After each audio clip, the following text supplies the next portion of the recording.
Bonsoir. Les actualités de ce jeudi 5 septembre.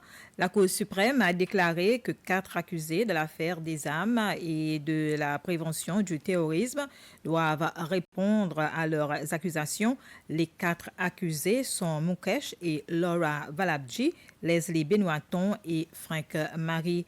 Le juge en chef Ronnie Govinden a rendu cette décision à la suite de la soumission de la défense selon laquelle les arguments de l'accusation ne sont pas suffisants pour que la défense ait besoin de répondre ou de ne pas répondre à ces accusations.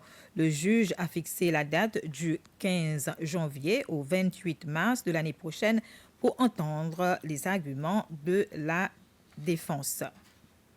Marcus Bacchus, l'homme de 29 ans qui réside à Majoie, a été officiellement inculpé devant le tribunal de première instance après avoir été accusé de causer des blessures à un garçon de 18 ans qui habite à Roche-Caïman.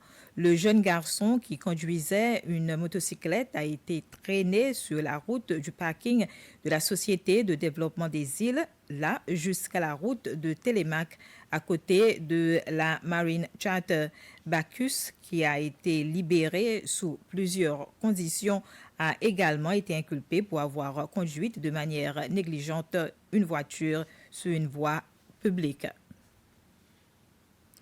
Le ministère de la Santé se dit très préoccupé par le nombre de jeunes filles qui tombent enceintes, certaines d'entre elles n'ayant que 11 ans. Selon les statistiques, l'année dernière, le ministère avait enregistré 5 800 filles entre 12 à 19 ans qui sont tombées enceintes. S'adressant aux journalistes, le psychologue du ministère de la Santé, le docteur Robert Michel, a déclaré que beaucoup d'entre elles s'étaient rendues dans les centres de santé pour des maladies transmissibles par voie sexuelle, ce qui, selon lui, était une grande préoccupation pour le ministère. La Croix-Rouge des Seychelles, en collaboration avec le ministère de l'Éducation, a organisé aujourd'hui une session sur les premiers secours. Les participants à cette session comprenaient 75 enseignants et la session fait partie des activités que la Croix-Rouge a initiées depuis qu'elle a signé un protocole d'accord en 2020 avec le ministère de l'Éducation. Selon les organisateurs, avec une telle formation, ces enseignants seront mieux équipés pour faire face à des situations de risque et les catastrophes qui peuvent affecter les écoles. Dans le cadre des efforts du gouvernement pour intégrer la sensibilisation au changement climatique au cœur de l'économie, un groupe de parties prenantes s'est réuni lors d'un atelier.